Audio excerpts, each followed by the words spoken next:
Hello and welcome. My name is Danny Cruz, otherwise known as Pinchtune. Welcome to my channel. Today I'm bringing you a review of a motor that's been out for a while. This is the XNOVA FPV Hardline 1800 kV. It is not a brand new motor to the market, but it is fairly recent. Really good looking motor, by the way. Sorry for the lighting. I was gonna do this outside where there's better lighting, but it's like 1,000,000 degrees out. I turned the fans inside the house off so you can actually hear me. So I'll be starting to sweat profusely very soon. But anyway, this is a 2207 motor and it's 1800 kV. If you've been following my channel for a while, you probably know that I prefer 2306 over 2207. I feel a 2207 motor wants to go forward very fast and is a little bit harder at changing speeds. In a racetrack, it's fine. I find that for my style of freestyle, I do this thing where I stop and change direction and like sort of like a clock pendulum motion, and I prefer the feel of 2306. The 2306 has a feel at the bottom end that is very snappy, where this one is a little bit more fluid and very strong at the top end. However, I'm gonna tell you right away, this motor is very predictable. The throttle curve of it is a little bit low at the bottom, but as it ramps up towards the top, it is very predictable. I know because in the video I'm gonna show you at the end, I flew inside a warehouse that I found that was being built, and of course it has a ceiling and it's pretty low.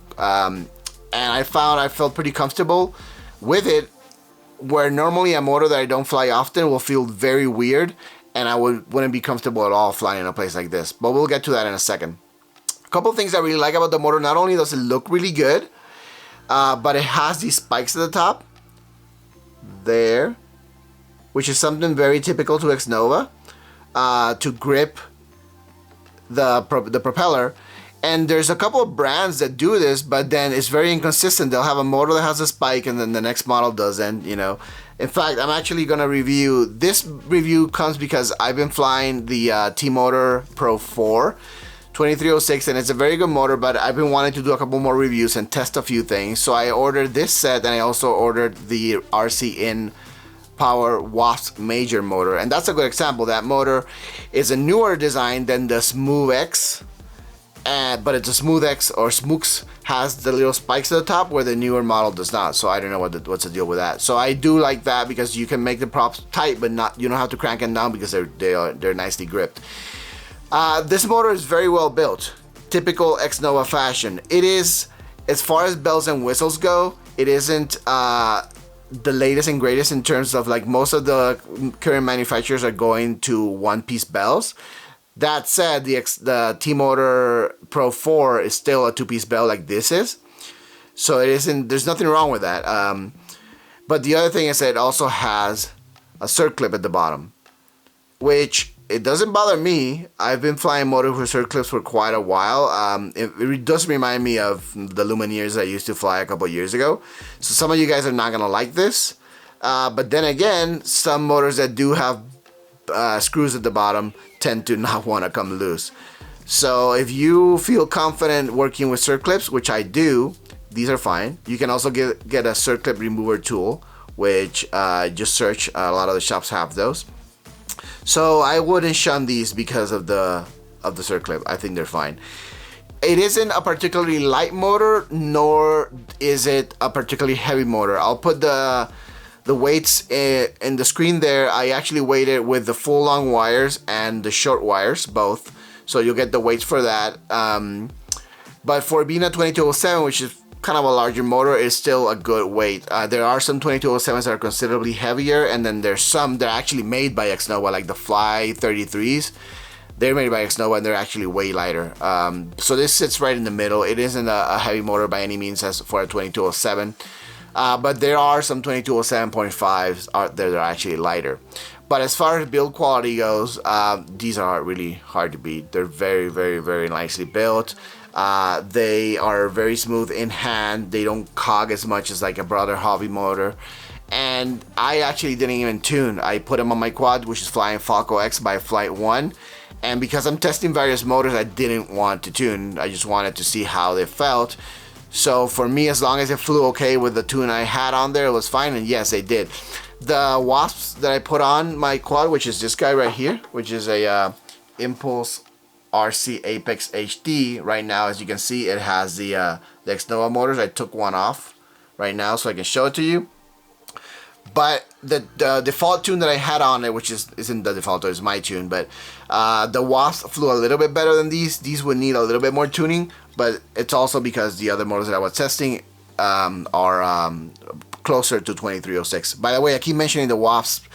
There's no reference to them on YouTube right now, but if you check my Instagram, you'll see some pictures of them because I've been flying them back to back with these and the Pro 4s. So that's the point of reference that I'm using. And I'm already sweating profusely. Oh my gosh, so hot. It's heat wave right now. So inside the house is like 87. Last time I checked, so it's probably like 90 degrees now.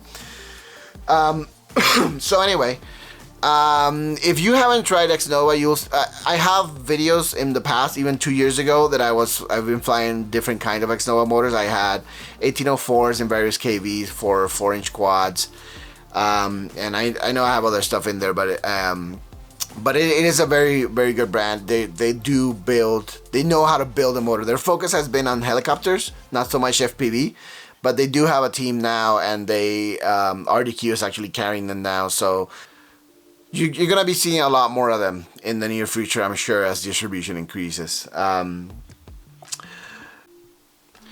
few more things that I'd like to point out. The base is your typical naked base. It has a full hollow shaft. You can see me through there almost.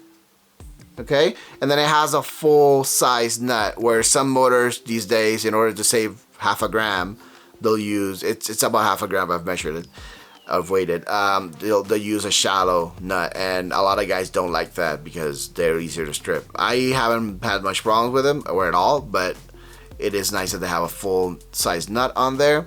And again, it's a 2-piece bell. It's thick windings, single strand, and just very nice machining. Very, very good looking motor overall. And you'll have to look it up because I don't remember if it's a stainless steel shaft or a tie shaft. I'm gonna guess it's tie because it's a fairly lightweight motor compared to some others out there, even though it's not the lightest. But as far as flying characteristics, so it is very efficient. It's still a 2207 motor, and it's still, I wouldn't call it high KV for 6S, but mid KV for 6S at 1800. But it is, like I said, it's very predictable. I found it a little bit low on torque on the bottom end, which is typical of 2207s compared to the 2306 that I've been flying. Not only that, the 2306 that I've been flying is higher KV, so they have that immediate punch. But after a few flights, I got used to the slightly softer curve at the bottom, which is actually kind of good, especially if you fly in proximity, once you get used to that, because you don't have to do some guys that fly like Juicy, they want to do a throttle curve to make it softer at the bottom. So it really is just a matter of getting used to it. But once I got used to that, then the rest of the throttle range is very, very linear. And yes, I found it very, very predictable. So I flew this one Buildo, basically a building being built, a warehouse that I found yesterday just driving around. I had flown in the morning with Leviathan, with Levi Dixon, and I was flying my 5S rig, my 5S Hyperlow. So I had run those batteries already, and I met up with my wife, and we went to look at some cars and this and that. But the point is that I still had like 5 or 6 6S batteries for this guy, and I drove through this area and found this building. I saw it, I was like, oh, okay, you know, we're actually doing a test drive for a Jeep. And then when we drove back, I was like, I gotta come back to this place and fly it.